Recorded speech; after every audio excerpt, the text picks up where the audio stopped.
اور عمرہ کرنا یہ کس کے لیے کیا جاتا ہے؟ سارا کام اللہ کے لیے، حج اور عمرہ۔ اب آدمی حج اور عمرہ کر رہا ہے کہ میں حج پہ جا رہا ہوں، میں عمرے پر جا رہا ہوں، اور نیت اور ٹارگٹ کیا بناتا ہے کہ یار میرے نام کے آگے نہ تو مفتی لگا ہوا، نہ میرے نام کے آگے مولوی لگا ہوا، نہ میرے نام کے آگے حافظ لگا ہوا، نہ میرے نام میں قاری لگا ہوا، لو ایک 40,000 کا عمرہ کر لوں، حاجی کا لقب تو لگ ہی جائے گا، حاجی کا لقب۔ آج کل ٹیکنالوجی کتنی آگے، پہلے تو حج کر کے حاجی کا لقب ملتا تھا، اب عمرے پہ ہی حاجی ہو جاتے۔ ماشاءاللہ ترقی کا دور ہے یہ، عبادتوں کے اندر بھی ترقی ہو رہی ہے۔ عمرہ کر کے آئیں گے اور اپنے نام کے ساتھ میں حاجی لگانا شروع کر دیں گے کہ حاجی صاحب تشریف لا رہے ہیں۔ جناب نے کہاں حج کر لیا؟ شعبان رمضان میں چلے گئے عمرے کے اوپر اور نام میں حاجی لگانا شروع کر دیا، رمضان میں کون سا حج ہو رہا ہے؟ تو یہ آج کل ہمارے معاشرے میں چل رہا ہے کہ آدمی کام تو وہ کرتا ہے جو اللہ کے لیے ہے اور اللہ کے خوش کرنے کے لیے ہونا چاہیے، اور نیت کر لیتا ہے ساتھ میں دنیاوی مقصدوں کی اور فائدوں کی۔ یہ اللہ کو دھوکہ دینا پیغمبر نے شمار کیا۔ اس لیے بچائیں اپنے آپ کو، جو کام اللہ کی رضا کے لیے ہے اور کام اللہ کو خوش کرنے کے لیے کیا جاتا ہے وہ اللہ ہی کو خوش کرنے کے لیے کرے، مخلوق کے اندر اپنے لیے عمدہ لقب حاصل کرنے کے لیے کوئی کام نہ کرے۔ احتیاط رکھنی چاہیے۔ تو یہ کثرت کے ساتھ میں ہو رہا ہے، آج کل ایک عام معمول بنا دیا، عمرہ عمرہ عمرہ۔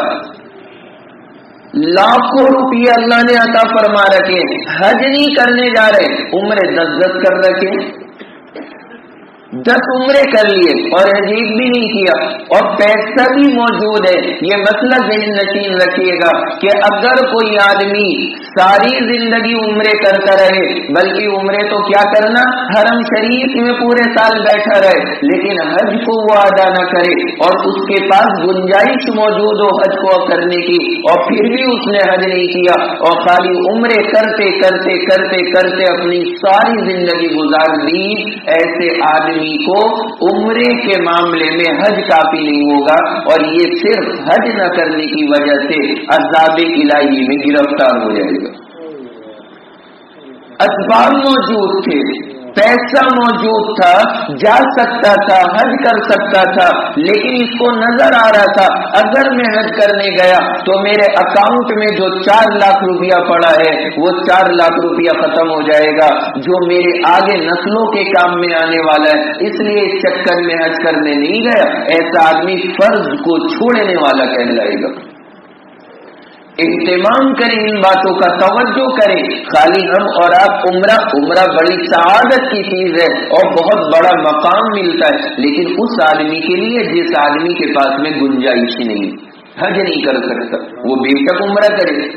یا کوئی آدمی ایسا ہے کہ وہ حج کر کے آ گیا اور ایک حج کر لیا، اب اس کے بعد بے شک وہ ہزاروں عمرے کرتا ہے، کوئی حرج کی بات نہیں، لیکن گنجائش بھی ہے، پیسے بھی ہیں، حالات بھی ہیں، موقع بھی ہے، سب کچھ ہے، لیکن حج نہیں کر رہا کہ اس میں میرے 3-4 لاکھ روپے جائیں گے، اتنے میں تو میں 8-10 عمرے کر لوں گا، اس چکر میں نہیں جا رہا، تو ایسا آدمی اللہ کے یہاں پکڑ میں آئے گا، اور یہ ہمارے لیے نجات کے لیے کافی نہیں ہو سکیں گے۔